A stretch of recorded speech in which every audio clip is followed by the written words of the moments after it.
the Radio Misfits Podcast Network.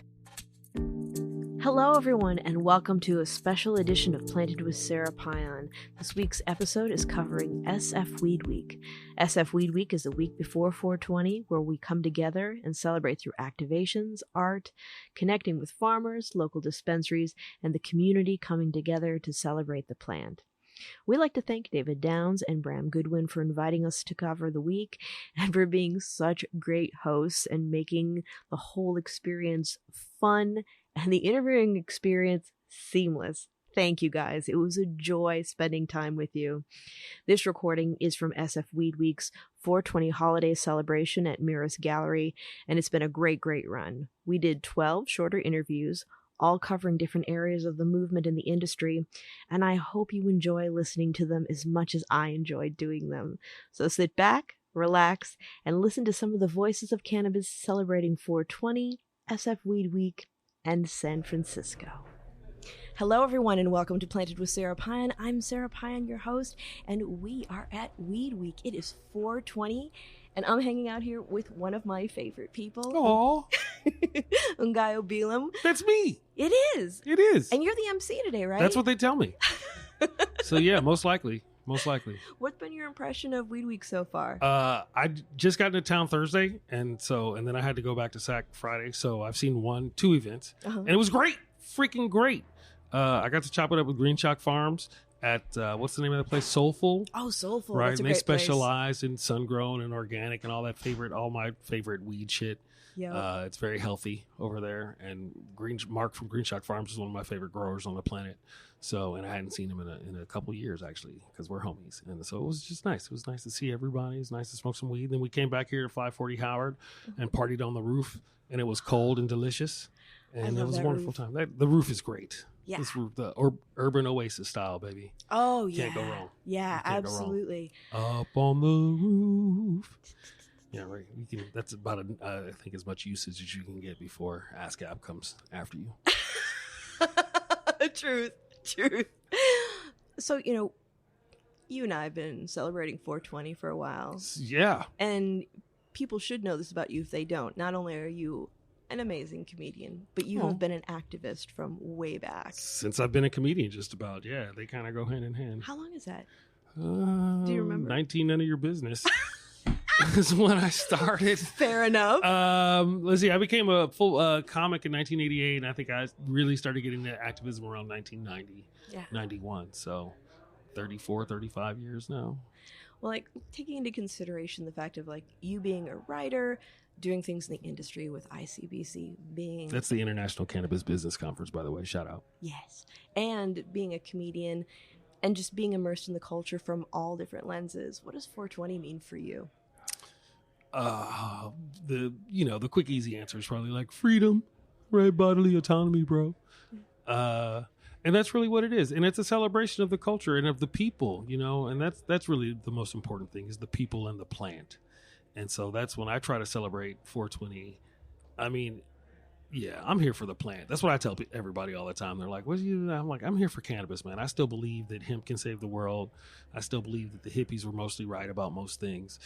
I still believe that there's a space for magic and plants and what do they call it? Ethnogenic or whatever, that type of shit. I'm here for that. Yeah. I'm here for that. And I think we all need to touch grass, as the kids say.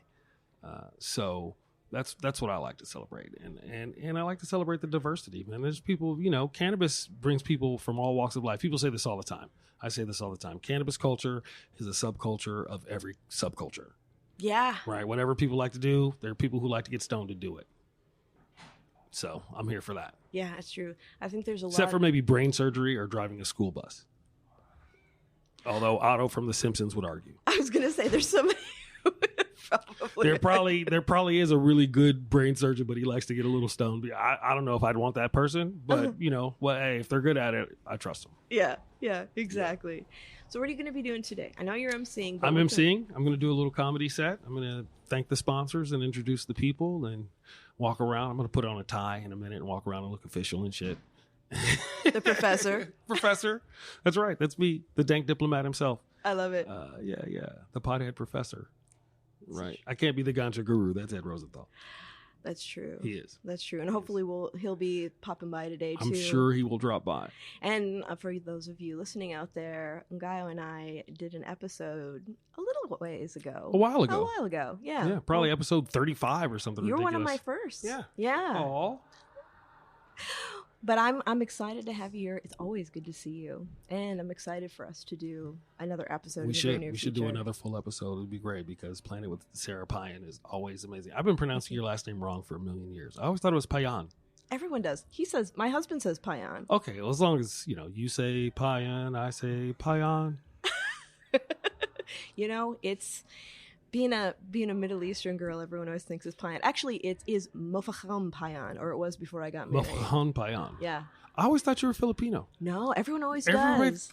I figured Payan was a Filipino. That's why It is. I've been giving it the Filipino pronunciation. It is. Well, it's popular in the Philippines and it's popular in Mexico, but it's also popular in Iran. So diaspora, what you gonna do? Wow, you're just Moorish. I'm a little Moorish. A little Moorish, right? I'm a little lessish, which means I like the bass player of the Grateful Dead. Yes. That was quick. Oh man. Well, I'm so glad that you were able to pop in and hang. Thanks. Thanks for having me. What do you have going on these days? What's going on with you? I'm actually going to do a lot of performing this summer. So I'm going to be in Grass Valley March 4th, and I'm hosting the Emerald Cup in August. Oh, right on. I'm trying to get involved in the Cantana Festival, which will be up near Seattle in August as well. I need to get off my ass and get into that a little more. And I'll just be traveling around. Follow me on Instagram, NGAIO420. You get all the updates. And follow my Substack, which I promise to start writing for any minute now.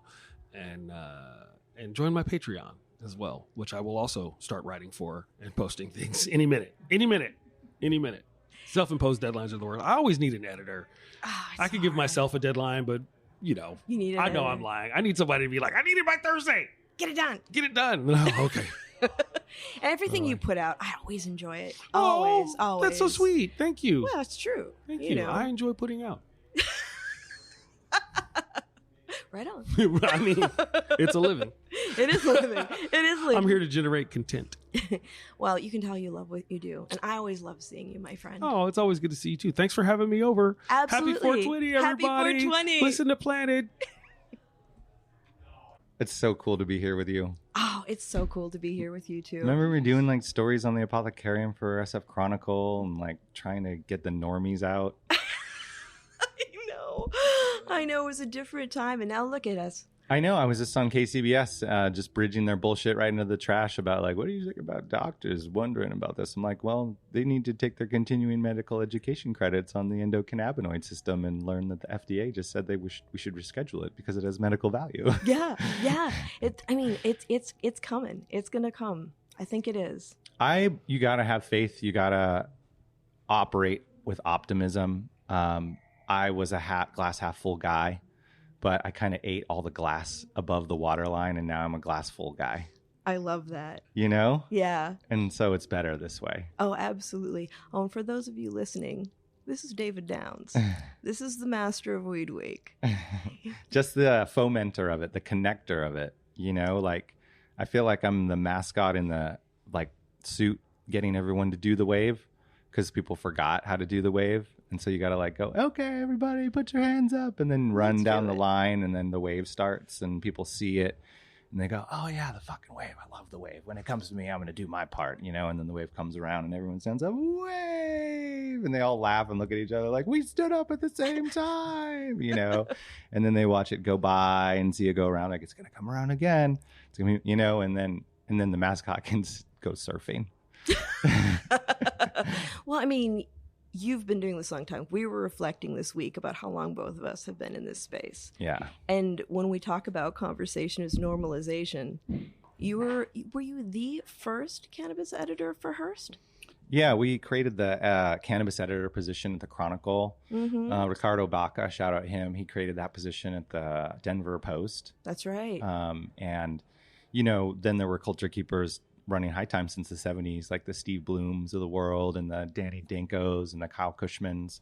We've all like carried the torch at different times. And like, added our color to the flame, you know? Yeah, absolutely. This week's episode of Planted is actually Steve Bloom. Cool. And we're talking about the things that are going on in New York and also the origins of 420 and all of that.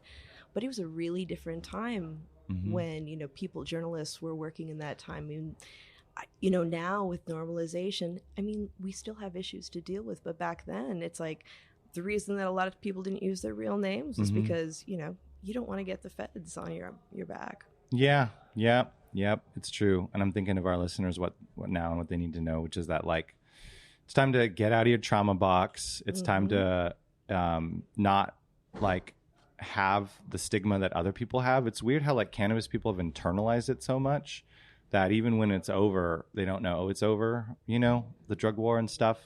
Sometimes I hear people say we need to work on the stigma or this and that. I'm like, I think people, like 70% of people are pro voting for legalization and 90% support medical and 10% smoke every month. And more than half have tried it. Like, everyone knows someone, and it spans all races and creeds. So, like, you don't have to, like, navigate or around or limit yourself to the worldview of a minority anymore. Right. We're on the rooftop here in downtown. We have the mayor here. The head of the DCC is retweeting us. We're on KCBS and KTVU and Cron 4. And the people that are in the trauma boxes are the media and the industry. Everybody else is like, let's fucking go. You know? Well, and the policymakers. And it's time for people. What we have to do now, the next step, is that everybody who's embraced it and wants to vote for it, that they let their policymakers know who they are, because they have an outdated view of cannabis users. And that's why some of the policies we've had to work really hard to change. Yeah. If you're listening to me now, I need you to remember that we are in an experiment with self-government in America. We don't have kings. We don't have tyrants. We are supposed to govern ourselves. And so you need to know who your neighborhood supervisor is. You need to know what Democratic club you need to join. You need to see who's running for school board and vote for the right one, because if you neglect these things, then other people show up and vote for you and you don't get anything, versus at least having a say in the local city and state and county government you have. That's where the rubber hits the road. That's where you really control your environment. That's where you can throw your weight around or your money around, whether it's the Prop A people defeating Prop A in Humboldt, whether it's the Brownie Mary Dammit Claret Club here in San Francisco defeating a bad proposal to push dispensaries further away from sensitive uses. That's a problem that doesn't exist. This kind of stuff is going to come back every year. The nanny state's going to try to strip your packaging of women's faces and any agricultural product and slap you down with taxes that are Prohibition 2.0. They're going to try to limit your ability to associate with other like-minded individuals and as adults and consent to expose each other to smoke. And that's just like human instinct to like, control and interdict and intermediate in people's lives.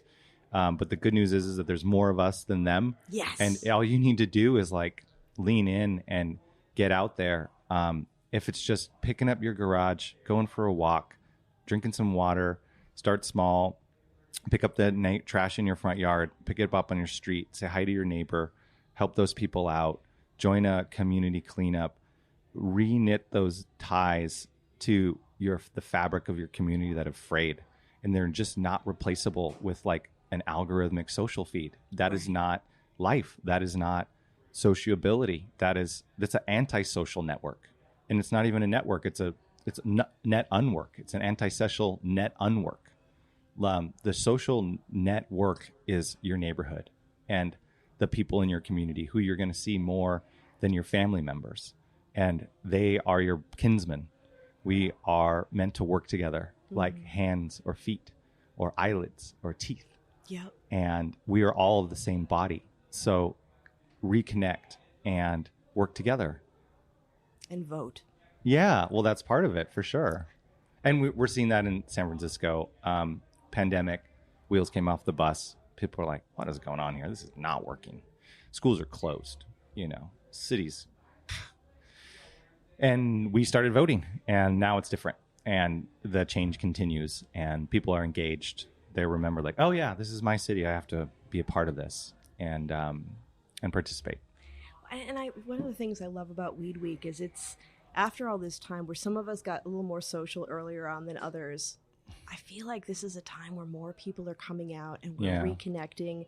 And you've had a lot of amazing events and activations this week. It's been a lot of fun not only to participate. So fun to talk about it. Yeah. What? It's so fun to talk about it. It's so fun to talk about it. First, I thought you were saying, I don't want to talk about it. No, I can't. It's nice to reflect.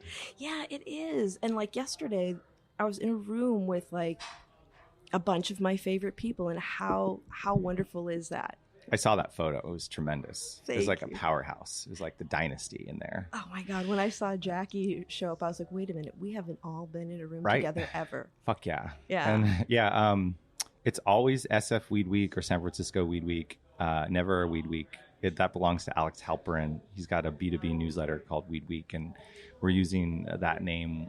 We're not using that name, and we're respecting his trademarks around Weed Week because he does own them for events too. So I had to call Alex and be like, hey man, I'm doing SF Weed Week. Can I use that? And he was like, sure, just put my logo on everything. Oh, So that's shout out awesome. Alex Halperin and the B2B newsletter Weed Week. Go to Alex Halperin and Weed Week to get all your cannabis industry news if you're a B2B person. One of my favorites. And just like out there crushing it. But yeah, we have reconstituted the Prop 215 vibe, and we see a lot of locals and regulars at the same thing. You see this core, and it's not like, oh, we're bringing the same people out. Like, oh, no, this is the core. Like, everybody else comes when the core gets together, and it's hard to do it without a core. Yeah. And they're back, and they're together, and a lot of people, like, our marketing has been very specific. It's been like, put on pants, come to Weed Week. Like They can even be stretchy you can bands. walk down the street and you can see people at dinner time in their house eating food and watching Netflix, and you're like, bro, you're in this beautiful city, you're paying $2,000 a month for that room, get the fuck out of that little apartment and come out to this bar and this tapas place and like meet a girlfriend or a boyfriend or the next work colleague or those kind of things. The city is a place that allows for the serendipity of opportunity, of proximity. Mm-hmm.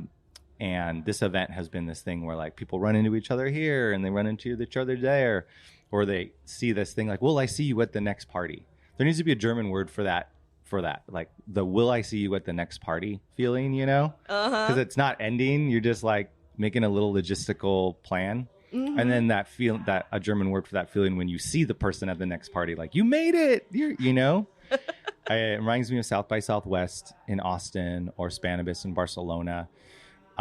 Something different happens when you get a critical mass of people together, when you get a critical mass of events going, where like the people and the mass becomes the attraction and it feeds on itself more than seeing the best growers, which we have, or the best strains, which we have, and the best lounges, which we have, or the best food or drink, which are all there.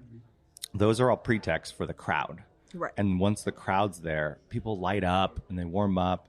They hug each other. They say, I haven't seen you in 3 years. I haven't been in Vapor Room throwing a party since before the pandemic, It was magical. Yeah. And it nourishes them and they reconnect on the networking side. People can help solve their business problems together. And then, like just human beings are social animals, even though they sometimes think they're not. And when you have enough of them together, that becomes the thing to go. And it's almost like a proxy for value. It's like, well, are there a lot of people there? And then it must be good. Like if you see an empty restaurant, you're like, I don't know if the food's good. Right. But if you see a restaurant with the lines out the door, you're like, well, I guess it's fucking great in there. I got to get in there. I'm going to wait in line. You're like, why are you waiting in line? It's like an hour to get some bread from Tartine. I heard it was good. There's just a line outside.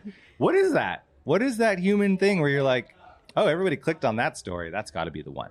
Everyone wants to be in on the best of the best. Yeah, we're just social animals. We're like, we flock like herd. Yeah, we and are that's not herd a bad animals. way. Like that's just how we survived. We stuck together and did what others were doing that was working for them. And SF Weed Week is working. It is. It is. I know you love all the events like your children, but what was a really bright spot that really you got super excited about? For our readers at home, I think it was putting up the flyer saying we're going to do SF Hash Week in July. That's cool. For 7/10 through 7/17, and putting up a post saying, get involved. We're going to do SF Edibles Week in November, and we're going to do the Great American Seed Show in December.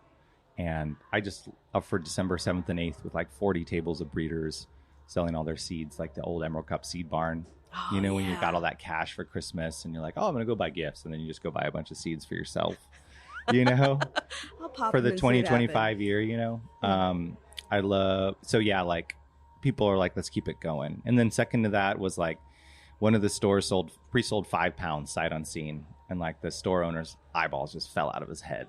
He's That's like, awesome. because it's a different business model Yeah. than different, store owner had his place so packed they had to put the velvet rope up. It's like, club is closed, sorry it's full, you didn't get here in time. And people like waiting out front like, what? Like we've never had packed clubs, and I always thought we should. They're beautiful spaces. Yeah. And so those little moments of the vision coming into focus, like I've been in those clubs, I've been in the stores, and I've thought like, this place needs to be full, or this stuff needs to sell out, and now it is. That's awesome. And with everything that's been going on all the work that you've done, what does 420 mean to you? It means a day for me to be of service. I am not just a consumer or a smoker anymore. I'm a dad. I'm a manager at work. A community figure. I'm a public figure, and I'm in my 40s. I'm talking to other colleagues who are in the same boat, who are having younger people say, I love what you're doing. Like, I want to do what you're doing. We're like the blueprint for the next generation now. And like, there's been a changing of the guard. A lot of our culture keepers are just tired and ready to like kick back a little bit and pass the baton, Yeah. And so it's fun in the most important way, which is to be of service. Like, if you're just on the hedonic treadmill of fun, you're going to get off of it one day and be like, what did all that amount to? But there's nothing more nourishing or like euphoric than being helpful and having people get help and be better or happier, or have your community come alive, or have it have respect and dignity or efficacy. Yeah. Our vision is like a thriving and exemplary city of San Francisco and cannabis culture. And pieces of that vision have snapped onto the picture, And so you hear people shouting, like, I love chats. It. Yeah, like so I encourage everyone to like dig down into themselves and be of service, because we're social animals. We're actually happier when we're helping other people, when we're doing things for other people. And there's not enough voices saying like, hey, if you're anxious or depressed, you need to not center yourself as much. You need to go help. Yeah. Because we're never going to be a time in the world where we're like, we have enough help. We got it. All the trash is picked up. All the kids are cared for. All the middle schoolers are literate. All the grandparents have dinner, and all the moms have been called, But you're going to be happiest and healthiest when you're in that role on 420 or any day. I agree. That's beautiful. It is. There's so much more than what we see in our lens, in our own little spaces. And when we go forth and interact with people and put forth our help to the community, all around, it's a beneficial thing. It's like what goes around comes around, and just putting that good energy out into the world to inspire other people to get activated and interact with your community we need that more than ever, especially after all this time where a lot of us have been just kind of hanging at home. I thought I was built for it because I always joke that I'm more of an introvert, but when I started getting cabin fever, I was like, oh God, I can't imagine what it's like for people who get energized by being social. Yeah, it's a psyop. Introversion is a psyop. It's not a thing. Thank you for that. Like, even the most cranky, introverted, quote unquote, person actually needs to be constantly annoyed by having people around them. Like, right. We're not meant to be alone for any period of time. Yeah. And so, yeah, like I've been saying, the introvert economy is canceled. We're canceling it. Sorry, it's not a thing. And like, sorry about your anxiety, but it's like CBD works wonders. Yeah. And what else does is like exposure. Yeah. Exposure therapy. And I've had other people say the same thing. Like, I thought I was a hermit for the rest of my life, and you got me out here. And I'm like, yeah, how's it going? It's going really good, you know? And so, yeah, like, it's like a spell people are waking up from, the being in your home and being scared and worried. Yeah. Because there's only so much you can control, and it's pretty much limited to like how you react to all this stuff and your attitude. The world's always going to be on fire somewhere. That's a fact. And so, and there's a lot of inauthentic forces, foreign and domestic, that want you mad and scared and sad, especially at your other countrymen on any given day. And the second you like see that programming and reject it is the second you take a step back to like the normal timeline, which we've been off for a while now, you know what I'm saying? Yeah, and it feels good to be back in the world. Yeah, don't worry, we're gonna get the carbon out of the atmosphere, we're gonna like get the plastic out of the ocean, we're gonna keep enfranchising and spreading human rights and dignity. There's going to be enough to eat for everybody. There's going to be enough jobs for everybody. It's just a matter of like being creative and being flexible and social. Trust me. Get active. Get into the world. And thank you for activating everybody this week. They did it themselves. And I felt like I just flipped a switch and the whole grid lit up, but the grid was just ready. Yeah, the grid was ready. And I'm really excited to see and take part in everything that's going to be going on this year. And for our listeners who want to know what's going on and kind of stay in that also, and to follow your writing, where should they follow? Where should they go? I want to tell people to go to sfweedweek.com and hit tap in, or the tap in page, and you can fill out the form to be a volunteer or a sponsor or a grower exhibitor. And then there's like a newsletter you can sign up for too. And I think that's a really good idea, because we continue to like hit these barriers with some of these social media providers and third-party service providers. We're like, whoa, what are you doing on here? Are you selling weed? And I'm like, no, man, we're just throwing parties. Like, it's all legal. The mayor was here, you know? Right. And they're like, okay, I'll turn it back on. And then they turn it back off the next day. So the more we can be in direct communication with each other, probably like the better chances we have of like getting our message across and like sticking together, you know? So yeah, like sign up for the newsletter and stay tuned. Awesome. Thank you so much. Or don't, like, just go do your thing in your neighborhood too. Like, I think we're going to publish the blueprint for SF Weed Week and tell everyone how we did it, and encourage everyone to do it in their town. Like, there needs to be awesome. a Sacramento Weed Week and a LA Weed Week and a San Diego Weed Week and a Denver Weed Week. You know, you need to pick a high season for pot, whether it's a 420 or whatever, and you need to start early. And another interview will just go through all of it. Yeah. Start early, get activated, and yes, we have to do a deep dive after this. Yeah, full postmortem. Right on. Yeah. Postmortem sounds so dead, like the dead thing is postmortem. It's like more like a success analysis, you know, like a what went right meeting. Yeah, when you say the dead, my husband used to play with the dead. Dope. So that's what I always think of. The Grateful Dead, not the actual dead bodies, Sarah. Well, you know. Yes, that caveat. Yeah. Well, happy 420, man. And thank you. It's always good to see you. You too. Thanks, Sarah. Thanks, listeners. Take care out there. Take care of yourself and take care of someone else, okay? Right on. Thank you. And we are back. We are at Weed Week. It is 420. Well, it is 420 the date, but not 420 the time. And we are here doing interviews of all the amazing people that are at this activation. And I have Kesha McMillan here. And I'm really happy to have you here. Happy 420. Happy 420. So happy to be here with you. And you are a cannabis journalist, right? Yeah, occasionally, from time to time. I mostly write pieces related to folks in the social equity program, women and people of color, just really working to, achieve their dreams in this industry. And so I kind of dipped out of that the last couple of years. I had to get a full-time job. So I actually worked for full-time as senior content manager for Arroya, which is a cannabis cultivation platform. It's meant for growers. So My whole life is weed.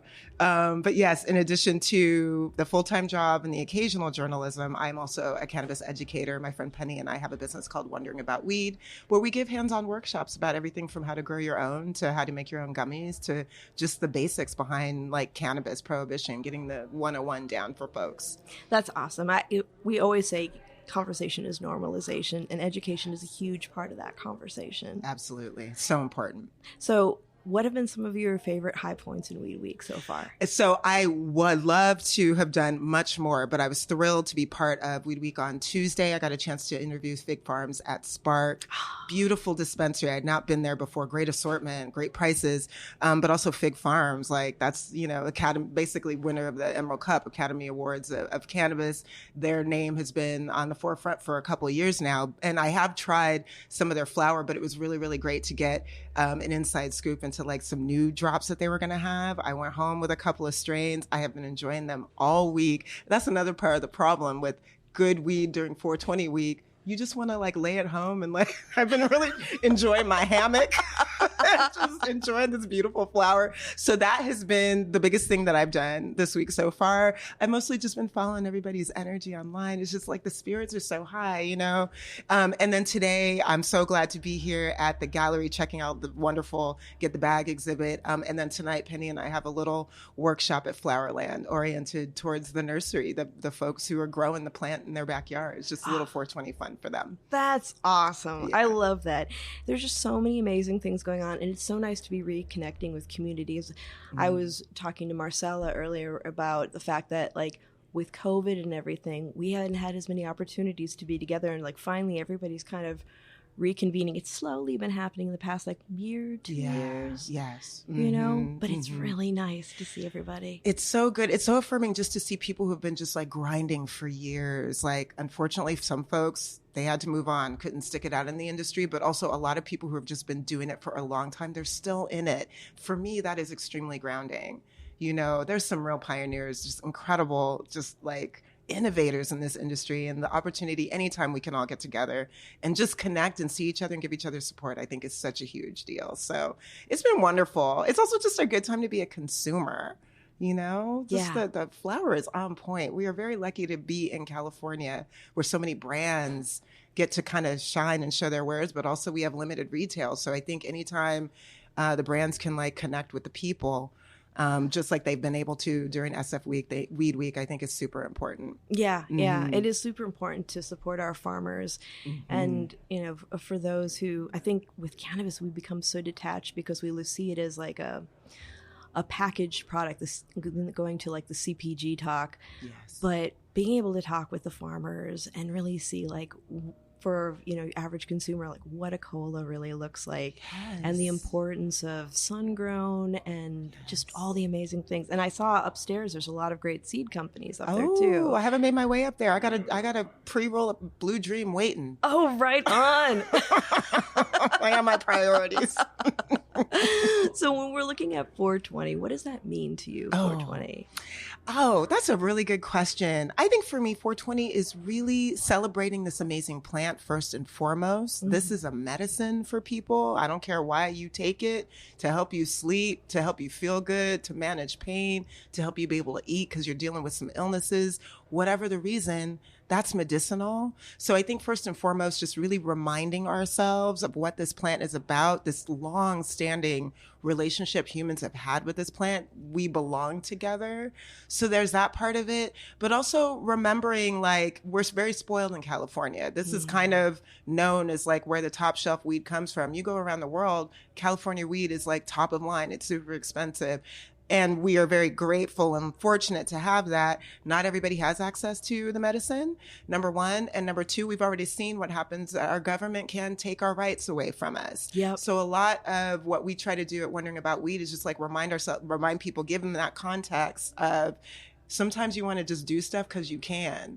go ahead and try to grow the plant. Just try it one time. If it doesn't work, if you realize you don't have a green thumb, and I do not. Me neither. You know, we're going to leave that one to the experts. But for me, just learning cultivation just deepened my relationship with this plant. I don't look at it. I look at it very differently than I did when I was a kid growing up under Just Say No. You know what I mean? So it's a few different things. It's a chance to celebrate, enjoy all this wonderful access, enjoy all these different strains, but also just be mindful of like the people that came before, the folks that, you know, lost their families, lost their possessions, did prison time, are still in prison because of this plant. And then also the entrepreneurs trying to make their dreams come true, but they're dealing with heavy taxation. They're dealing with heavy regulation. There's a lot to it. There's layers to it. So when you smoke today, be sure to have a little time just to kind of reflect on how lucky you are that you're able to do that, you know? Yeah. It's really truth. special. Very important. Very, very important. And it's even more so now because we can't forget. Mm-hmm. Because the normalization is starting, and then we're in a space where we are normalized. We forget that other people are still in the struggle. Oh, totally. Yeah. I mean, Gen Z, that's a whole generation that's not going to understand prohibition, that they're not going to have that experience. But we don't want them, as they get older and enjoy this access, to forget.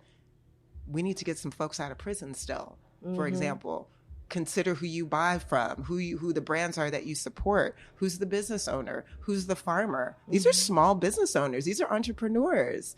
So do you want to go with that, or maybe you want to go with someone more corporate? We have choices that we can make still. Yep. You know? And vote with your wallet. Yes, very important. Mm-hmm. And also I think another important thing too is, as we're looking at policy and, you know, people get upset about cannabis being expensive, their favorite brands are going away, or, you know, for some people who are very like totally anti-establishment, they're like, oh, the MSOs are taking over. Yeah. It's like, well, a lot of this has to do with policy. And a lot of policy has to do with the fact that our policymakers have an outdated version of who we are. Yep. We're not at home eating Cheetos, getting high all the time. Not all the time. But people really need to get out and let their policymakers know that they contribute to society, they pay taxes, they use cannabis, and they vote. Absolutely. And policymakers' jobs are on the line unless they start seeing people. Yes, you knock on some folks' door, city council people. Listen, future presidents start out as city council people. Truth. So we need to maybe talk to some folks in our local government. There's a reason why more than half of California cities don't allow cannabis retail. So you guys can change that. We all have that ability to enact some change. We got wonderful regular folks in the Bay Area cannabis scene who are in DC right now, talking to legislators, lobbyists, and that's amazing. Yeah. But they need some support. They can't do it by themselves. You No, know? they can't. And our votes have way more power than I know people get tired, especially in the past few years. It's been really draining. Oh, yeah. But your vote matters. Get out at your superpower. That's right. It's true. That's for real. Mm-hmm. So if people want to follow you on social media and see your programming and what's going on with your events, how do they do that? Yes. All right. So please do check out, I personally, Keisha Diane McMillan. My Instagram handle is my first name spelled backwards. So at AHSIAK. You can also follow at Wondering About Weed. That's where Penny and I host our little classes. We like in person. I know digital is the way, but we're big proponents of the in-person class. So please do sign up. We've got our harvest class happening in August, and then, of course, an event today. KeishaDiane.com is my website if you want to check out some of my writing. Right on. Thank you so much for joining me today. What a pleasure to meet you, although it turns out we have a lot more in common than we realize. It's a small world, y'all. Oh, my God. Is. So cool to meet you. It was meant to happen. Oh, it totally was. Happy 420. Happy 420, Queen. I appreciate you. Thank you. All right, and we are back with SF Weed Week, and we are very fortunate today to have Black C from the RBL Posse on the show. Yes, much love, much love. Welcome, welcome. Appreciate you having me. Absolutely. So you have been in the cannabis scene for a minute. That would be taking it lightly. Right. Professionally, I would say since '92, but before that, it was underground. If you know what I'm saying. Yep. Yeah. And like the progression, because it's like going from underground to like doing a collab with Sunset Connect. I mean, you have seen the whole landscape. Man, from illegal to legal. So. Man, it's a blessing. Even when we put out our music back then, the song "Don't Give Me No Bammer Weed," it was unheard of for people to even make a weed song because it wasn't legal at the time. So we had to, we had to censor the video sort of when we put it out back in '92, and now they don't care. They want the raw version. Now you've got the mayor of San Francisco quoting you. Right, it's love. Shout out London Breed, appreciate her. That's awesome. With this whole SF Weed Week, one of the things when I was talking to David Downs about it, we were talking about it's getting everybody out. It's getting the community together and activated. What have you experienced? What are some of the things that you've been really digging? Really, every year since we dropped the song, like our sales peak, we get booked a lot starting in April.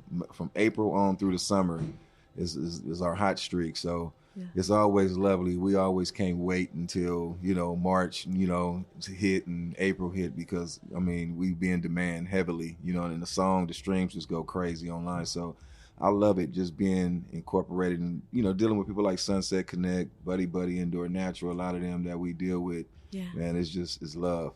We love it. Question I'm asking all of my guests: what does 420 mean to you? 420 means it represents the smoke, of course, that flower, that I used to go to jail for, and it also helps me pay the bills, like through the music. So I just love just the appreciation of the flower, and just, everybody coming together around 420, peace, love, that's really what it represents for me. You know what I mean? And also a little money. Yeah. There's nothing wrong with having the best of both worlds together. Best of both worlds, yes. Love it. So what do you got going on now? When can people catch what you're doing? They can catch me, just go to my website, www.rboposse.com. They can follow me on IG. I update IG almost all the time. I'm on Twitter /X, or whatever you want to call it, under RBO Posse. But you can follow us on IG. I update every day on our show. We're on tour right now with Andre Nicotina. Right on. Yeah, so we got a sold out show later on tonight in Half Moon Bay. We got our 420 day party that we're doing at 420 today. So we moving, and I'm also an author. So get that book I just put out. I'll have some here tomorrow too with Sunset Connect. I'll bring some books by to sign for everybody, and some merch that I put together. So some of this No Bammer merch you see us in. So I'm just moving and grooving, and just having fun, enjoying it. I love it. I got to tell you, when I worked in a dispensary, and I did for a very long time, but back in the 215 days, when we'd shut down, we'd light up, we'd be putting all the jars away to your songs and Andre Nicotina. That's what I'm talking about. That's what I'm talking about. You were the feeling of a day done well. I appreciate it. Appreciate the support and the love. Absolutely. And I'm really looking forward to having you on the show so we can do more of a deep dive. Yeah, definitely got to come talk about the book. It's called Black Sea, A Part of Survival from the Block to the Booth. So it's available on the website. It's on Amazon Books. It's everywhere right now. And it's doing really good. Did real well. Oh, I'm looking forward to checking it out. I didn't know you had it out. Yeah, it's out. Right on. Yeah. And thank you, because I know today you're in great demand. So thank you for taking the time to sit down with me. Anytime. Right on. Happy 420, man. Much love. All right. And we are back. We are with Brooke Roselle, otherwise known as Danger Brooke. Hello. And it's so great to reconnect with you. Yes, it is. I haven't seen you in forever, so it's awesome to be sitting across from you right now. So thank you. Oh, absolutely. Well, it's you and I met with a shared passion. Yes. Compassion programs and the patients. Yeah, and you're a legendary in that. So I'm super excited to be talking to you right now, of course. Lots of admiration across the table. Oh, back at you. So. Back at you. We both know it's a labor of love. It is. And it takes all of us to make it happen. 100%. And it's very personal for a lot of us as well. So yeah. Yeah, for sure. I was just looking down at my recorder. I'm like, I want to make sure that this is still on, because anything that can happen will happen on a stony Saturday, especially on 420. Yeah. SF Weed Week events. What's your take? What have you been loving? What's been going on? Just being around everyone, because again, like when you're working in compassionate cannabis, a lot of your time is spent behind a computer, on the phone, communicating with people. And it's wonderful and great, but it's like through this digital matter. So like being around everybody in the industry has been so refreshing because everyone's excited. This has been such a successful event. Like, I'm having a great time. I'm meeting new people. Everyone's been really chill. That's so cool. And I came into this like super nervous because, again, like, I'm behind a screen. So, like, I'm not socialized. There you go. You know what I do? What? I have a little CBD or CBG before I step into it. And then all of a sudden, it's like, it's kind of like when you go swimming and the water feels a little cold at first. And then you're like, wait a minute. The water's fine. Let's do this. Because, I mean, so many of us haven't seen each other in ages, or we've just known each other virtually. And so it's really nice to have this time to come together. Exactly. And with your lens of seeing things through compassion, what does 420 mean to you? I mean, 420, what does it mean to me? It's multifaceted. 420 to me right now is seeing all of the collaborators that I work with, all of the wonderful donors across the board, from, like, you know, the fantastic farmers to the retailer dispensaries that are so huge for us to get that medicine out. Yeah. I've run into patients and they're able to pick up this medication. 420 is like, there's a beauty in it because it's a way for us to display the medicine, to communicate, to have our like community out there and the best aspects of our community. So I'm really excited to be around all of these folks. Everyone has so much to bring to the table. Everyone has a connection to compassionate cannabis in some way. We've all gone through things, and especially coming out of COVID and having that awkward, like, whatever, where cannabis, you know, smoke a joint, open up a little bit and meet a new person. It's kind of nice. I hope that makes sense. Totally makes sense. I've been smoking. Sorry. Yeah, no. You're good. That's why I got here early. Oh, God. I've been here since 10:30. So. So what's going on with you these days? What are you doing? So what's going on with me? These days, I'm between Texas and California. My father was diagnosed with lung cancer in July of last year. So I've been going back and forth, trying to be a caretaker to my father in Texas, which doesn't have the recreational program, very minuscule medical program in Texas, and traveling back and forth between there and here, and then working with our patients, trying to onboard new donors, and just trying to get the word out that compassionate cannabis is here. Mm-hmm. It's really surprising to me sometimes when I find out in our community that people don't know that we exist. Yeah. And so that in its sense right there tells me that we really need to start, like, putting the education out there and getting the word out. I try to talk about compassionate cannabis whenever I can, because it's like my dork out ADHD rabbit hole. I am diagnosed, not using that in a bad way. I am diagnosed. But there's just so much to say about it, and it's so necessary. And then with the industry, what it just went through with all of these extinction periods, a lot of our wonderful legacy donors have gone out of business. And so donations were really, really, like, you know, slim for a while. So getting the education out there, telling people that we exist, why it's important. At Floor yesterday, 3 of my patients showed up who really desperately needed flower. They were in between donations, and they were just so elated to sit there and talk to other folks. They had great medicine that they were given from Mocha. So drop in Mocha. And it was just nice for them to be out in the community, to interact, awesome, and to give them a hug, because I don't get to see them very often. So yeah. It's so important. I you know, for people who may have just recently entered the sphere of cannabis, they don't always understand the reason that we're here is because of the patients. Yeah. And every time that I have a conversation with somebody from another state about compassion programs, they're like, wow, how can I get that where I'm at? And I always tell them, you have to get active. You have to start working with policymakers. You have to start activating the patients and doing that. And what are some other things that you would suggest as far as how we can spread the compassion love? My suggestion, what I found is that there are a lot of different people that are trying to do the same thing that aren't communicating together and working together. And that's super important. Banding together, having a united front, having your education be factual and to the point, and then going and doing exactly what y'all did here, going before your representatives and your senators and giving them that information and doing that self-education. I do that in my own community in San Antonio because there's a huge stigma in the Latino Indigenous community.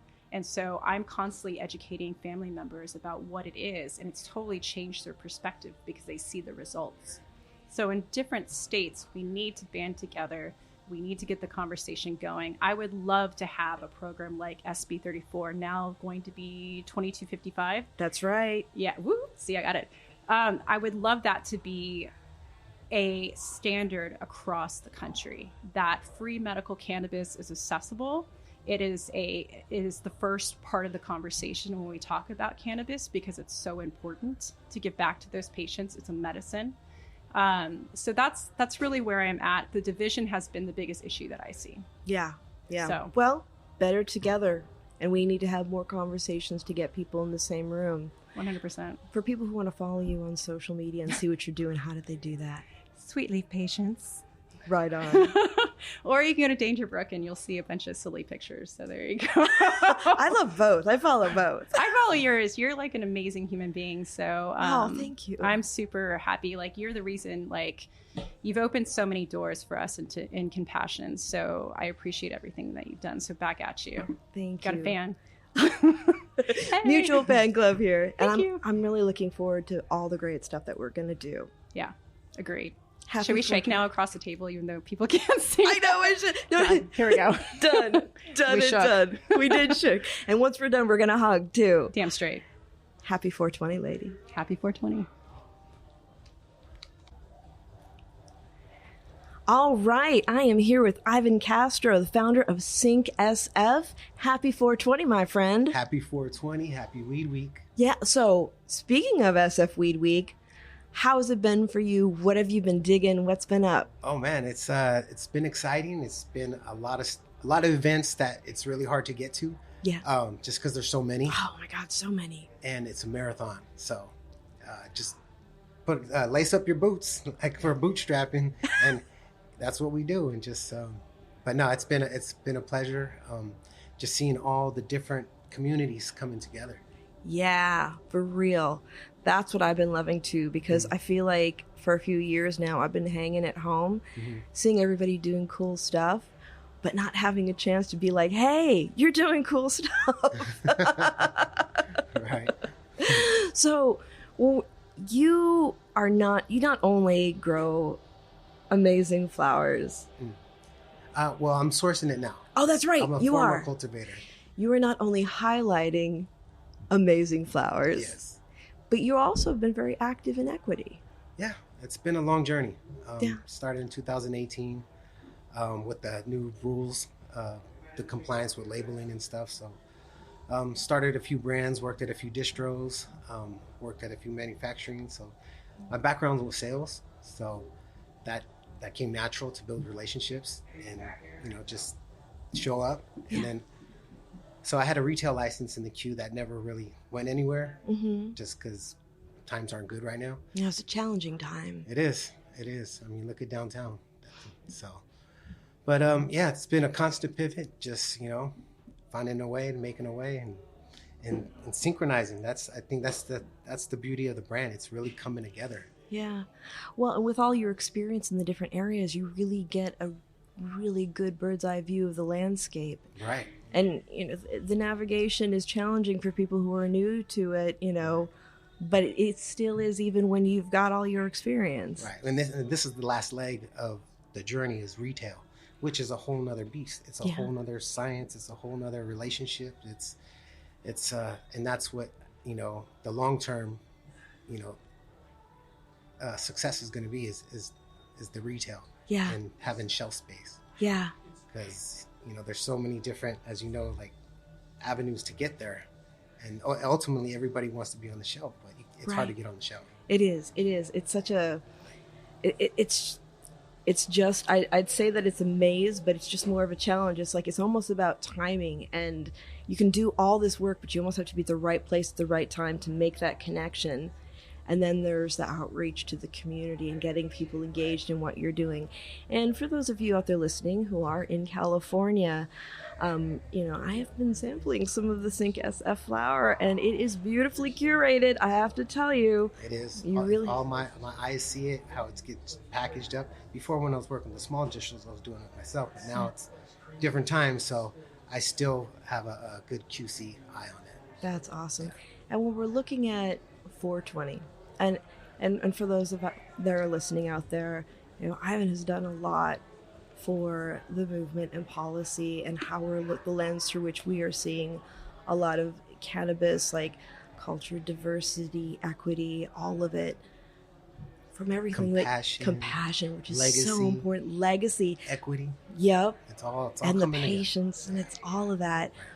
What does 420 mean for you? 420, it's all of that coming together. Like you said, from the hills to the hood. Everyone had their equity story. Everyone has a story. Yeah. And if you're still here, it's because you're passionate about it. So it's it's you see the expansions and the collapse and the expansion. So it keeps happening, but the community and everyone's going to come together. Yeah. And there's a lane for everybody. Yep, there is. Mm-hmm. There is, and it takes all of us. It's all hands on deck. Right. Yeah. So find a lane that you're passionate with and just roll with it, or you pivot to the next one. You try it with if you like it, if not, or there's always something to learn. It's the growth.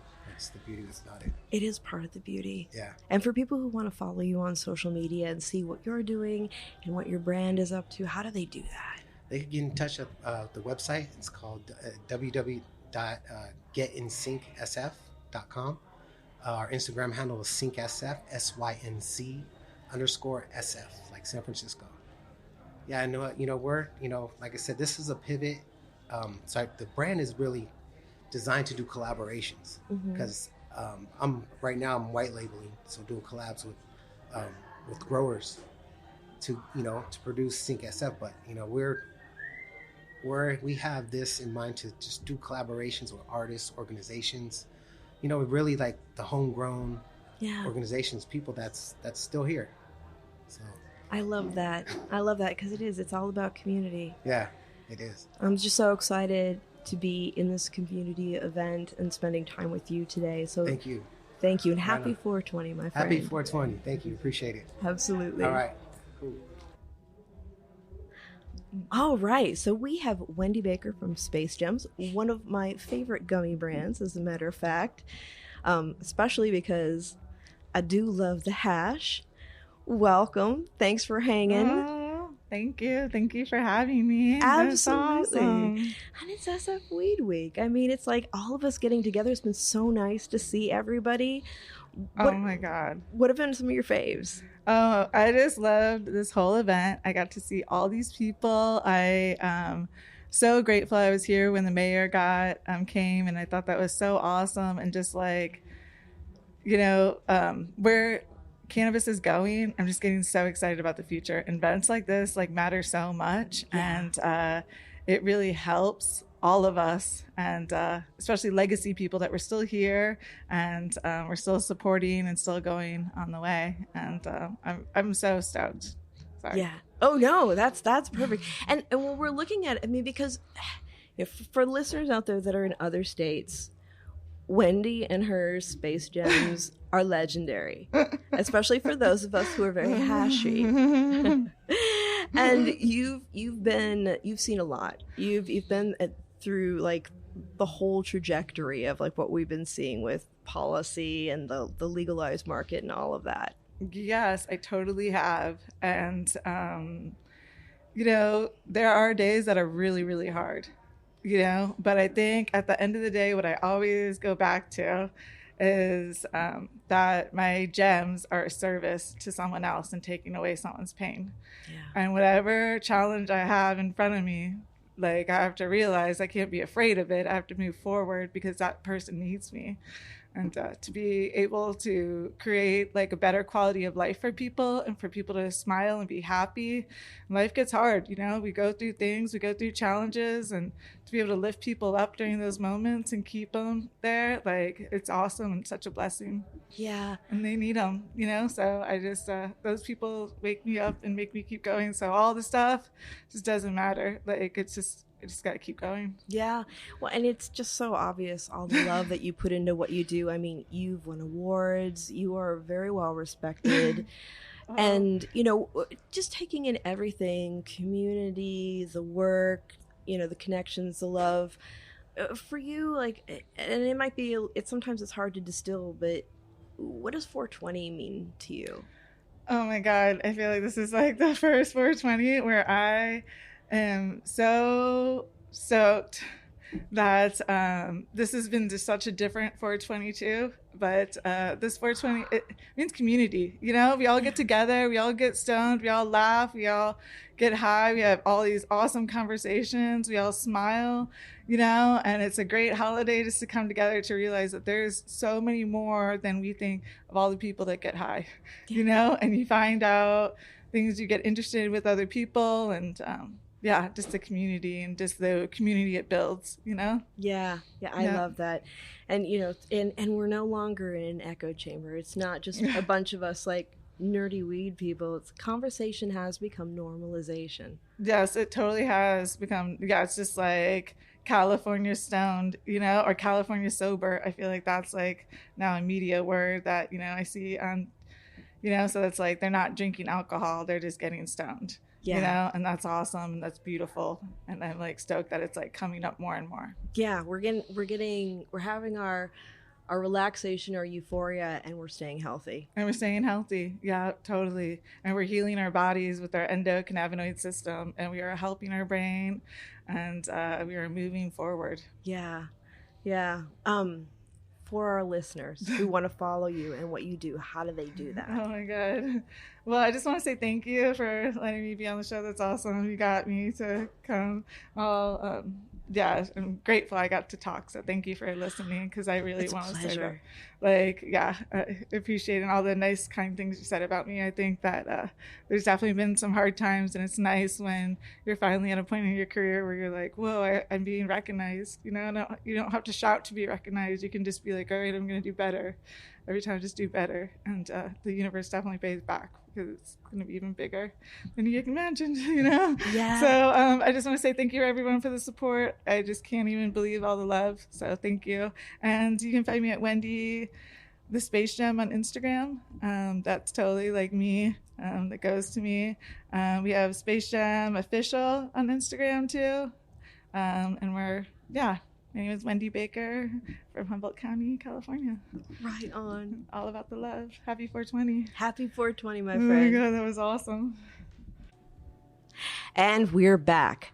I'm sitting here with Chef Leila Ovando and Marcela Sanchez, and we are at Weed Week. We are at the 420 celebration, and we are talking about how the week went and also what 420 means to us. Welcome, both of you. I'm so excited to have you here. We're also going to be talking about some of the projects that Marcela and Leila are working on as well. So, Marcela, tell us a little bit about what you've been doing in this space. This is 420 week in San Francisco. I believe it's the first one. I went to a couple events yesterday, and they were fantastic. I got to reconnect with people that I had not seen in well over, maybe, how old am I? Almost 20 years, honestly. Someone I hadn't seen since 2008 was at an event yesterday, and that was really nice to connect with her. And then I'm here today at this gallery space, just enjoying the sunshine. It's like actually 420 today, so that's pretty fun. And yeah, I've just been really enjoying the events and just kind of hanging out with the cannabis people again. You've done a lot in this space. I have, yeah, definitely. I started working at a dispensary in, I'd say, like 2002 or 2003, and worked there for 3 years. I started a medical cannabis magazine with my parents called Green Kind. That was the first medical cannabis magazine in the country. And then the dispensary I worked at was rated by the DEA, as they were at that time, especially if you were a big dispensary, which they were. And then I kind of got out of it for a little while and went back in to work for a dispensary in San Francisco. It was also just a very big, very reputable, multiple location dispensary. And I built boutiques inside of them and did photography for them and did a whole marketing billboard campaign, and then got out of that in COVID. And now I do photography for myself as my full-time job, and do cannabis is still just because I love it. For me, like looking at your career, you have combined your creative eye, your artist's eye with your work. And for anybody who's ever checked out some of the spaces that Marcella has curated, you can really see that, because you worked with a lot of smaller artists. Definitely. And really turned people on to a lot of the beauty of the process of consuming. Our boutiques, the ones that I built, we were the first ones to have so many, like some glass companies, like Sessions is a San Francisco brand. We were the first ones to have them. Wandering Bud out of Kansas City, Missouri. We were the first we were their first wholesale account. And those are the two off the top of my head that I remember, just kind of walking them through, you know, how we do wholesale and that kind of thing. And now they are worldwide known companies. And so that's kind of like my most exciting thing of building the boutiques, was just giving those people a shot and seeing how successful they are now. That's awesome.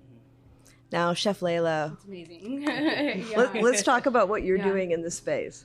Thank you. Well, I'm enjoying Weed Week. So really, like Marcella said, really reconnecting with folks I haven't seen in a couple of years. I don't necessarily work in the cannabis industry directly anymore. I teach a class at Mission Language Vocational School. We're funded by Office of Workforce Development. We do a free community non-solvent infusion class where we teach basic infusions. So we don't just do butters, we don't just do oils, we do salt, sugars, soy sauce, sesame oil. That's so cool. I had one student just do some infused chamoy, and now she's talking to other people, maybe picking it up on a distribution. I have some other folks. We just did THC cotton candy. So whatever, it's like, honestly, the sky's the limit for them. Whatever they think of, I'm like, well, let's see if we can do it. Because I don't know. I'm never the one to say no. I'm a chef, so I'm like, by trade, I think of it, and in an hour I want to eat it, you know? So It's like my ultimate satisfaction. So anyways, so we've been teaching that. We're on our 4th year, and I'm learning basically how to really write grants and teach at the same time. Before that, I worked so I've been smoking cannabis. I've been born and raised in San Francisco. I've been smoking cannabis since I was 11 years old. So I worked on the traditional side maybe until Prop 215 days, and then from there worked for a couple of companies here and there in sales, and then I started working for Mellows and Connoisseur Series. So I've always been a chef by trade, but always had a hustle on the side, you know, as most of us do in San Francisco because we can't afford to live here. So I started working for those beautiful ladies, and really kind of seeing that there was a lack of education for folks to learn this stuff in my community. Right. Because everybody wanted to participate in it, but they didn't know how.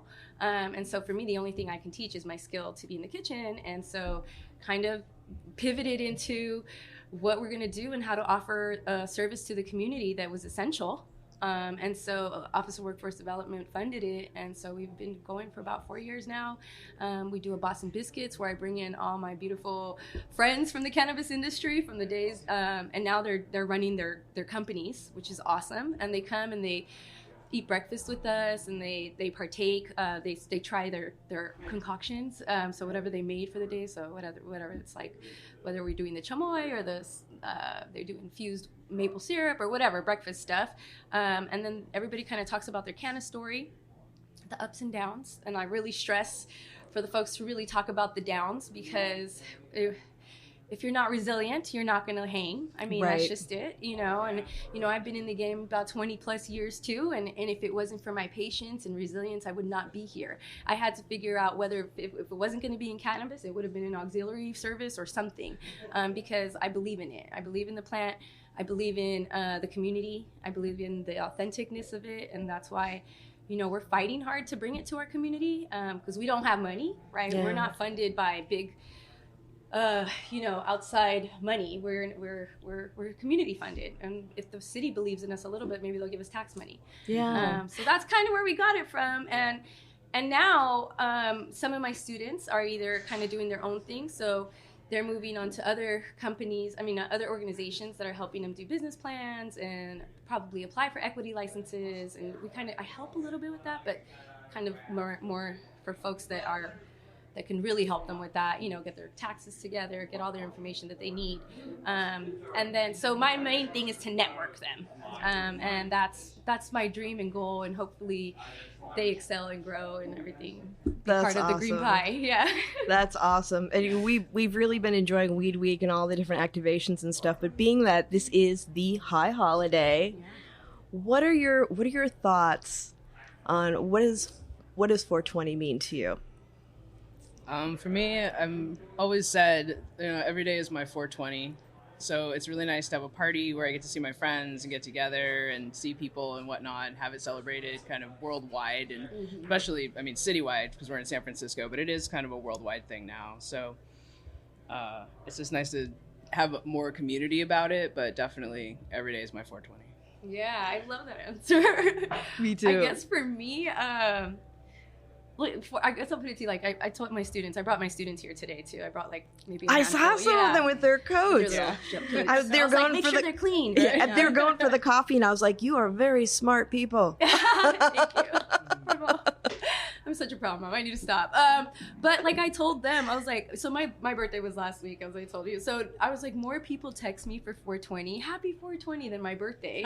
And it's funny because they know how much more it means to me as far as, community, right? For me, 420 is like my day to connect with everybody I love and know, no judgment. Even 215 days, 420 was so exciting. We would get our coolers together. We'd be getting ready to go to Hippie Hill. Remember, it was way quieter. Yeah. We have our patches. We go group to group to group, right?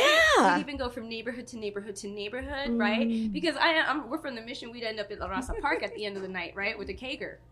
Keep it close to home at the end. Yeah, so nobody had to drive. But so it's evolved.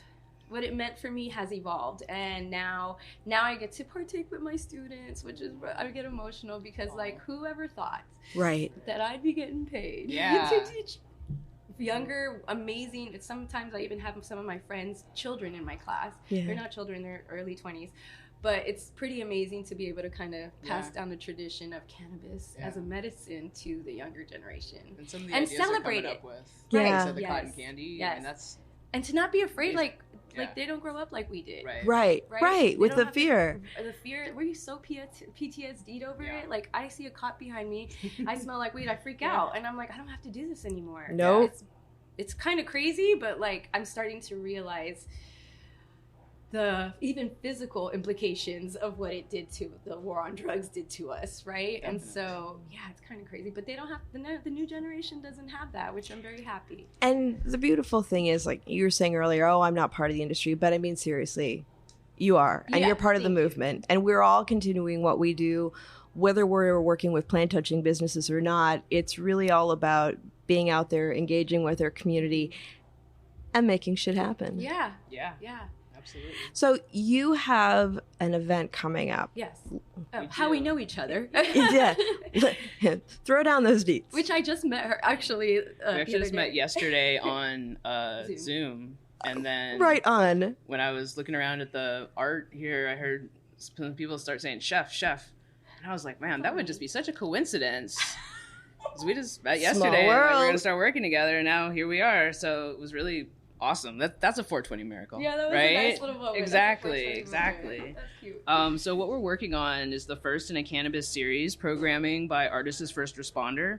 It's part of Shared Studios, which is a gold shipping container, which we're going to go in and we're going to have conversations about cannabis. Our first one, I'm going to speak about medical and recreational cannabis usage, and we are going to speak with Bamoka and Lagos, so Africa. And then the second hour is going to be with Chef, and we're going to speak with Mexico City and Johannesburg. And inside these gold portals, it looks like you're talking to the people, but they're actually in other countries. So it's a really neat concept. That's so cool. And again, it's Artists as First Responder is the group we work with, and it's going to be really great. Our first one's going to be on May 3rd. And I think we've already started planning out our second, just because I know, people really love talking about cannabis, especially when they don't have access like we do, or the education that we do about it. So I'm really looking forward to it because, I can talk about cannabis for hours and hours, and Chef can talk about cooking with it, and we're going to crush it. Absolutely. So for people to get information, where should they go? Check out Artist as First Responder on the internet, and also Shared Studios, and that will kind of tell you more about what the portals are all about. Right on. And for people to follow you on social media, how do they do that?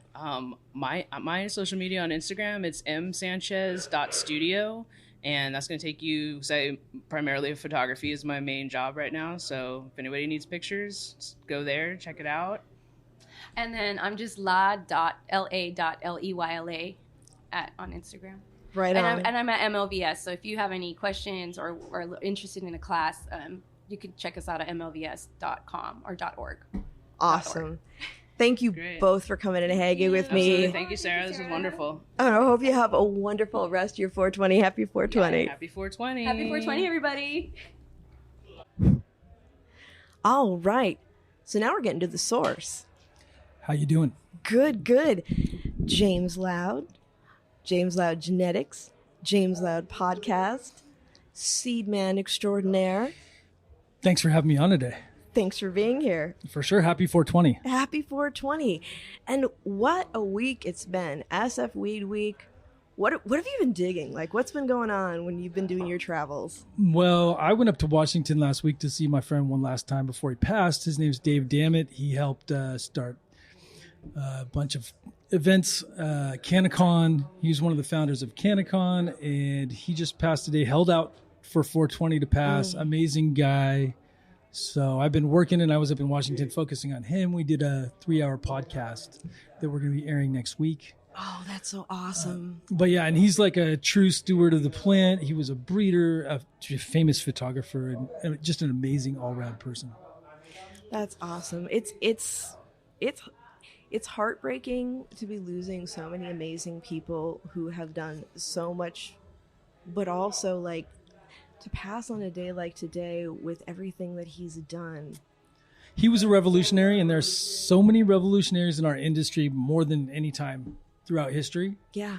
And it's beautiful, and I think there's people that are passionate about the sacred plant and people that really embody what's right for the plant and live by that.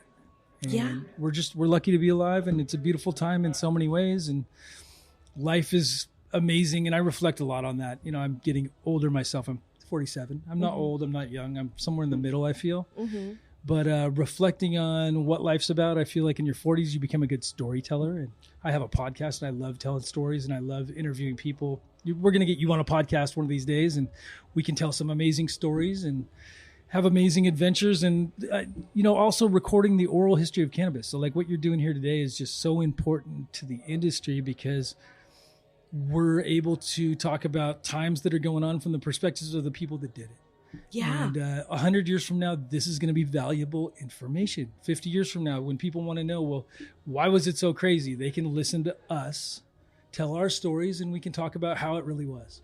Yeah, that's it. And I feel like so many people who are here today, like you were saying, have come here because of their own life, their own trajectories, how the plant has touched them. I know for me, like I was in civil rights, and then I got cancer in my late 30s, and that's what got me into the 215 days and the work with medicine. So when you're talking about your friend, I was just like, it's like, what leads us to these places and where the heart is and everything. And I can't wait, because for you listening out there, we're going to do a deep dive on the podcast too, with just you and me, with a little more time to talk as well. But also like what you're doing with like the genetics and everything, like that geeky rabbit hole is a beautiful place. Oh my God. Well, and a lot of it's still to be discovered. We're just scratching the surface of stuff, genetics-wise, and different flavor profiles. There's a lot of different flavor profiles, but like the extreme, we can take it any direction. You want some red bean ice cream, we can find something that has a similar aroma. Definitely, we're expanding from terpenes into flavorants and other things like that, thiols, alcohol esters and stuff like that. And it's just really amazing the direction that we're going, and we have people behind it that are just pushing boundaries and very passionate about all this. and I love talking about it. Yeah, when you're getting a lot of young people interested in horticulture, I mean, Yeah. how cool is that? Yeah, it's a lot of fun. And, it's like, as I'm getting older, I feel like, what can I give back to the younger generation? How can we share our knowledge and make the world a better place at the same time? And I feel like I'm just trying to do my piece of whatever that is. And I love it. I love being able to share stories. And my podcast is really about the guest, to be honest. It's about having great guests. And I have the most amazing guests on my show and people that are really passionate about cannabis. And it's not just about breeding. It's not just about cultivation. There's people that have been fighting for this plant for a long time. And then we got guys that specialize in lighting. But all the people on my show, all of the guests are very passionate about cannabis in their own right. Yeah. And I feel like we were talking about this earlier before we got on, that there were a lot of podcasts out there. Mm-hmm. But the important thing is it's all hands on deck. Yeah. And there are so many lenses to see it through. And there are so many different ways that we can resonate for people and really like create that normalization through conversation, which I love. And through authenticity. Yes. Right? That's a beautiful thing, especially within this industry. It's just, I think that's what shines. Yeah. And when we're reflecting on the 420, the high holiday, yeah, what does it mean to you? So I used to work for Lagunitas, so I know the story about the Waldos and the origin of 420, but it for a long time, I mean, I'm 47. I've been smoking since I was 14 years old. We've celebrated 420 for maybe not as long as I can remember, but damn near. And so it's always been a day where we smoke a lot, where we reflect on the plant. But we definitely smoke a lot, and it's the one day, no matter what, I'm smoking on 420. One day out of the year. I smoke a good amount too, but it's just a real special day for all of us to appreciate the plant and appreciate other smokers. And the beauty of cannabis is that it brings us all together from so many different walks of life, and food kind of does that too. It's an experience that we can all share, that we can get together on the same level on, that we can, no matter who you are, it doesn't matter, race, sex, whatever, we can all agree that we like cannabis, all the stoners and all the people that celebrate it. And it brings us together and unites us. Yeah, I love that. Yeah, absolutely. And I'm really, really happy that today you and I got to finally meet. For sure. Yeah, it's going to be great getting you on the show. I love that. I think we've been looking for women to get on the show, and it's harder to find women than most people would think to get on the show. And I try to be diverse, and we try to have a diverse amount of guests. And so we're always looking for stuff outside the box. We try to stay outside the box all the time. But yeah, it's a beautiful thing, getting people together to talk about the plant. And the more knowledge that's out there, the better it is for all of us. Yeah, and for our listeners who are interested in the podcast and also following your work in cannabis genetics and seeds, how do they do that? So if you want to find me, you can go to @JamesLoud at Instagram. You can go on my website, jamesloudgenetics.com. I have a breeding book that just came out called Cannabis Breeding. That's available on my website and on Amazon. Actually, on 420 today, we're giving out the book totally for free. The ebook is going out to anybody who wants to download it. We've never done this before, but I get a lot of complaints from some people about giving away a book for free. What? But sharing knowledge is just so important, and I feel like 420 is a great day. They had Free Seed Day last week. Masonic Smoker did his Free Seed Day, and I think that I couldn't be down there, so I decided I was going to give the book away on 420 for free, and sharing is caring. It is. Thank you so much. Thank you so much for all you do, man. And thank you for sitting down with me today. Absolutely. And I'm looking forward to smoking with you when we get upstairs. Absolutely. I got some really good flower. Right on. Thank you. You're very welcome. All right, so we're getting close to 420, and we have Elise McRoberts, otherwise known as the Hashinista. Welcome. Oh, thanks for having me. Absolutely. And it has been an amazing week. What are some of the things with SF Weed Week that you've been really digging? Oh my gosh, everything. I think I've gone to an event almost every day. And from the gallery event here on Sunday to then the Sonoma Hills Farm event at Spark, and then what was yesterday's vapor room, and before that the industry mixer here. And it's just been really amazing to see everybody, so much of the community, as well as being able to support the community. I've done a lot of shopping, so at each little event I've gotten different flour to support the dispensary and the farmers, and I love supporting my friends' brands and getting fire weed at the same time. I said if I have to pay full retail, it better be fire. Word. You know? Yeah. So it's been great. Like I saw you yesterday at Vapor Room and so many dope, amazing women. And yeah, it's just been really awesome to reconnect with everyone and see everyone in such high spirits, pun intended. Exactly. Yeah, it's been magical. And Yeah. like I was talking to David earlier, and we were talking about the fact that it's just everybody's coming out to play after being away for so long. Some of us, got back into the social mix a little earlier.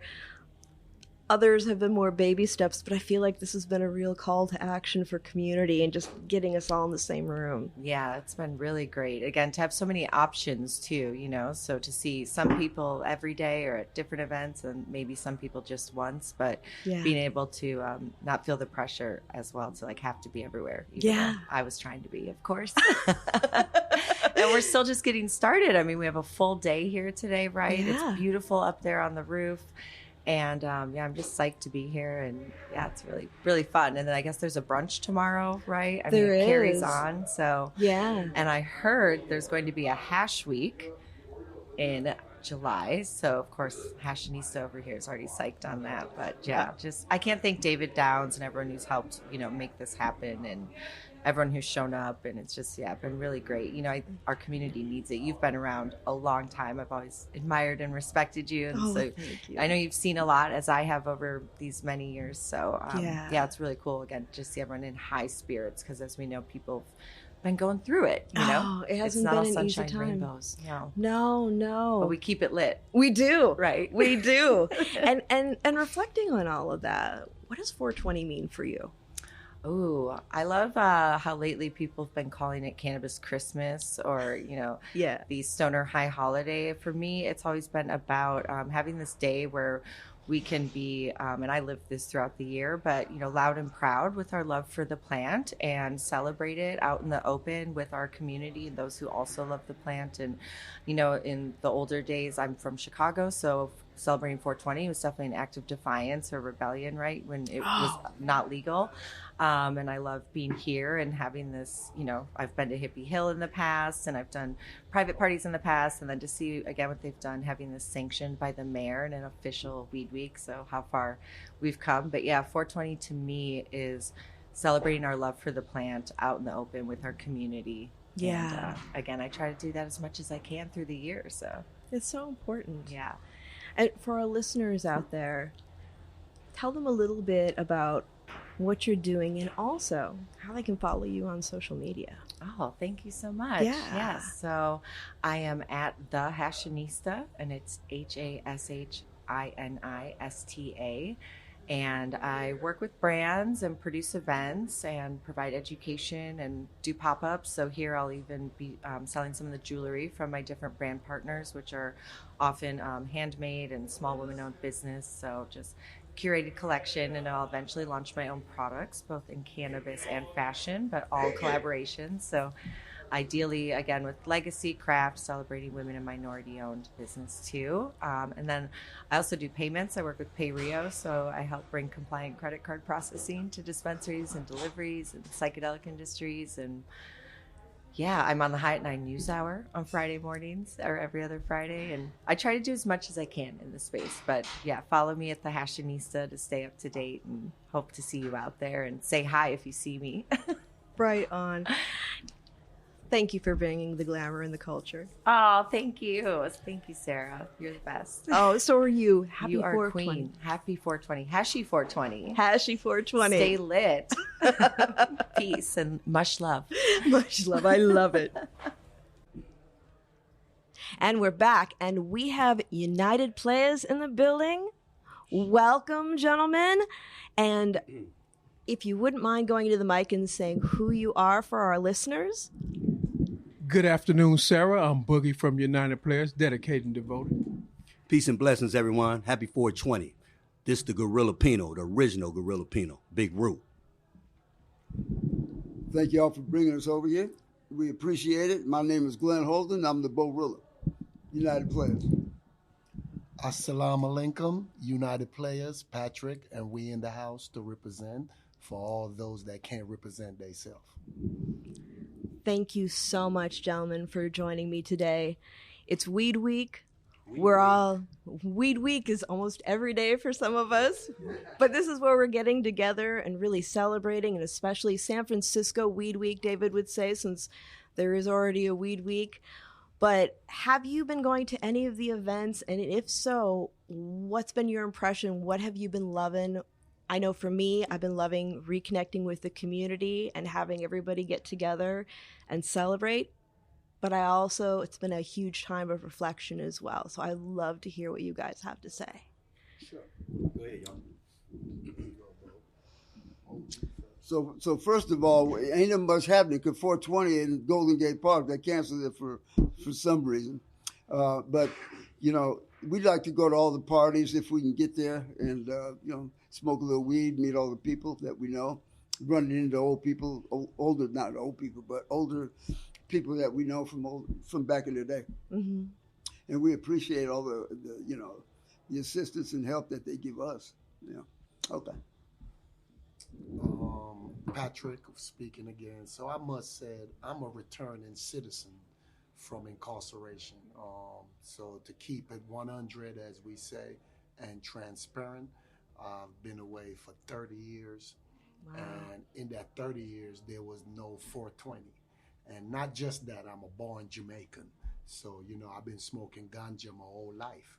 So when I came home in 2017, and I see my first 420, it was mind-boggling. I can only imagine. Oh, absolutely. Up there on Hippie Hill, I was lost. It was a pleasure. My guy, Rudy, we had a booth. UP was representing because of what we do in the community. And my God, I was lost. And I was lost just looking at the clouds, seeing the cloud of smoke and the different artists, the different booths, the community. I'm always used to ganja. Like I said, I'm a Jamaican. I'm born in the ganja culture.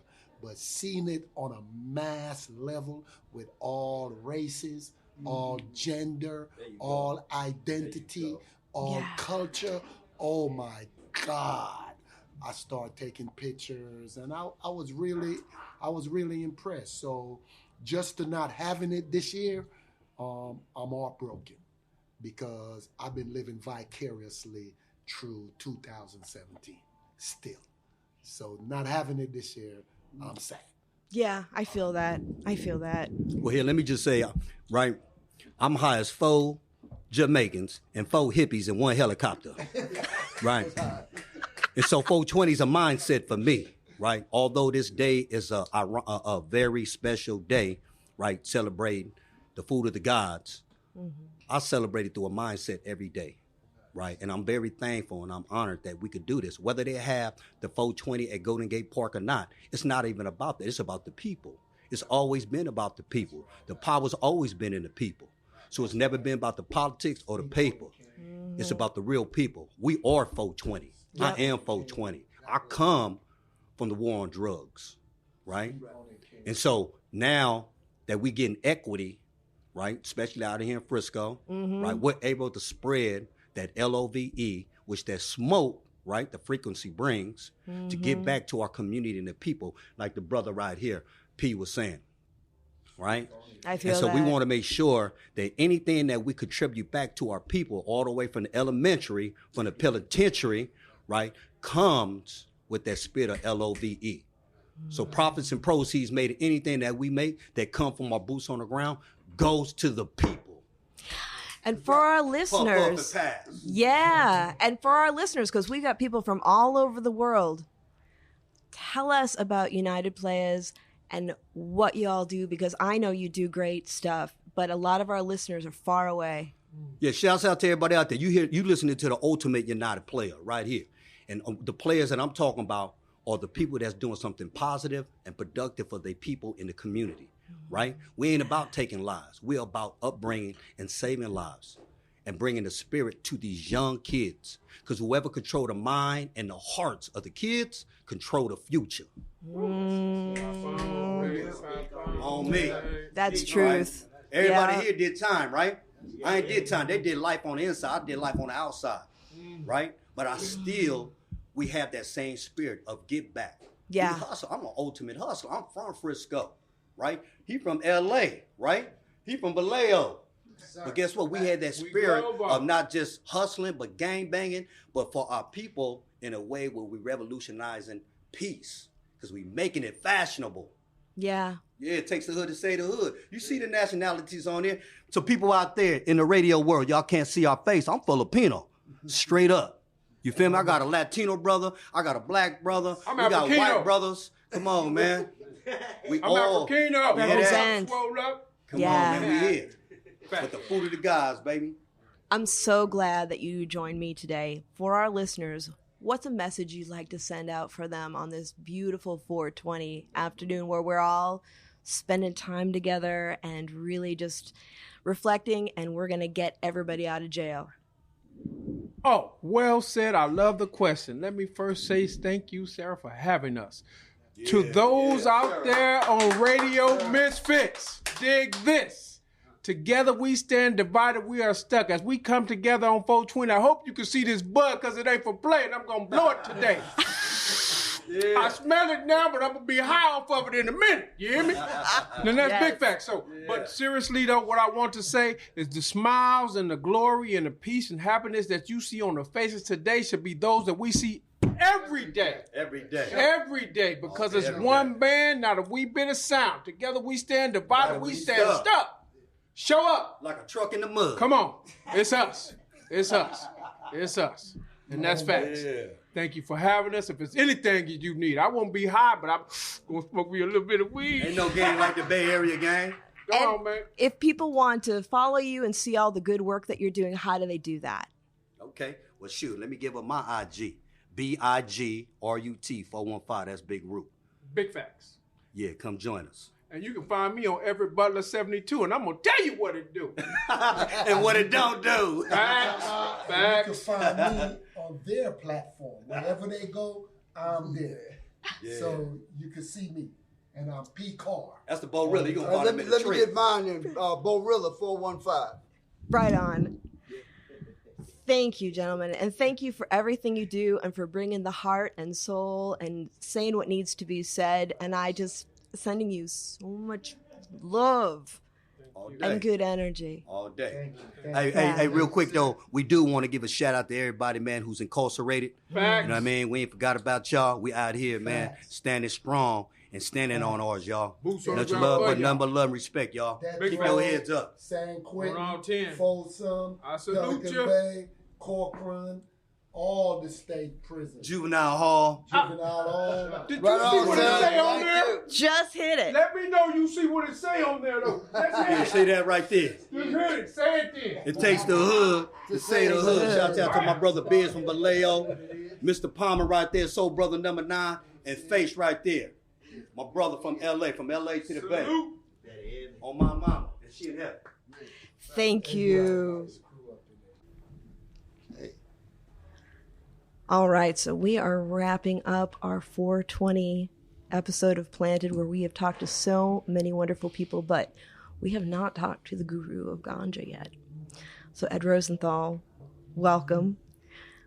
I'm so happy to have you here. It's a pleasure to be with you. And, you know, David and crew has put together such a wonderful weed week. What have you enjoyed? What have been your impressions from the week? This is the first Oh. event that I'm actually. Well, it's apropos. Yeah. Yeah, it's good to have you here. And, you know, I'm sure that our listeners, I mean, you've been on the show before. You've been doing things for years. When you look at 420, what does it mean to you? Well, I was just thinking of going across the Bay Bridge that it's become so international and accepted as an international holiday across countries, across boundaries, and it's very unifying worldwide. Yeah, it's become a bit of a cultural phenomenon in many ways. Well, it's following cannabis. Yeah, and it touches everyone everywhere.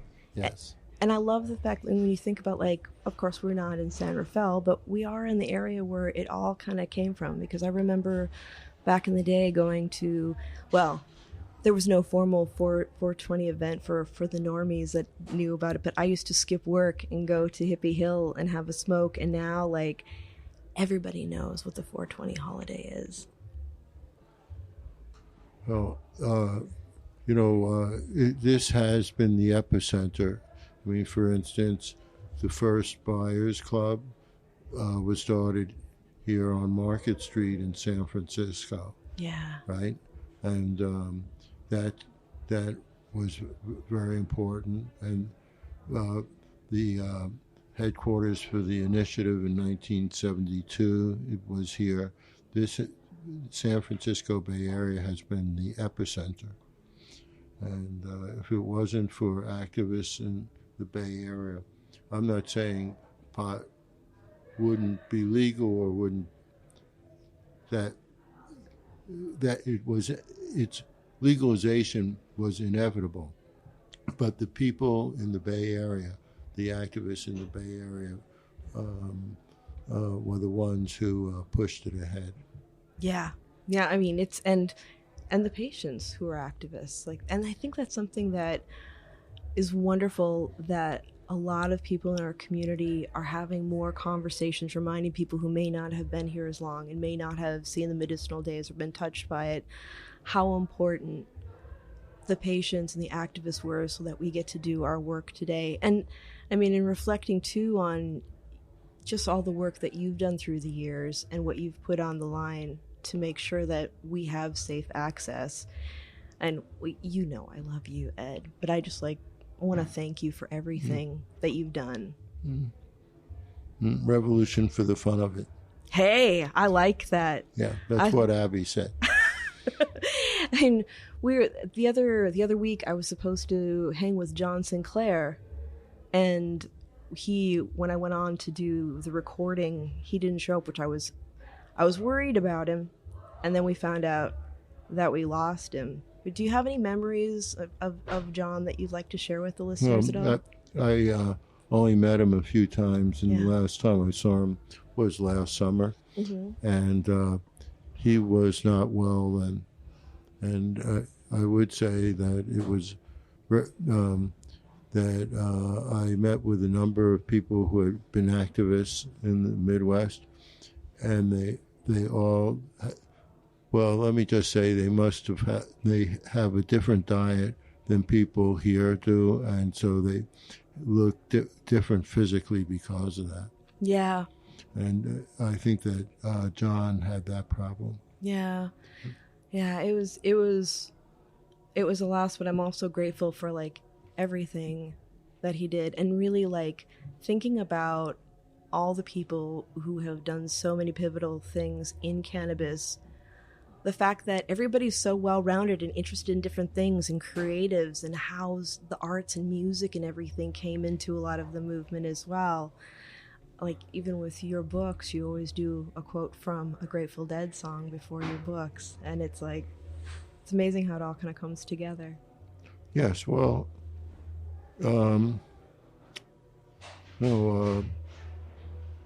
cannabis opens your mind to culture. Yeah. Maybe. Hopefully. And before we head upstairs and hang with everybody else, do you have any messages for our listeners? Well, have a happy 420. I love it. Yeah. Happy 420, my friend. And thank you for hanging out with me today. Yeah, my pleasure. And everyone, remember, if you like listening, please give us a review, share it with a friend, let us know what your favorite episodes are. And if you'd like to stay in touch over social media, we are Planted with Sara Pion on Facebook and Planted with Sara on Instagram and Twitter. You can also go to our website, www.plantedwithsara.com, or listen to us on our parent network, Radio Misfits Network, where there are other great podcasts, like one of my favorites, the Winemakers Podcast. So check it out. You can listen to Planted wherever wherever you listen to your favorite podcasts, whether that's Pandora, Spotify, Amazon, Google, Apple, Stitcher. Tune in. We are there. So join us. And until next time, stay curious, stay safe, and remember, it's a wild world out there. Be good to one another. Until next time, take care.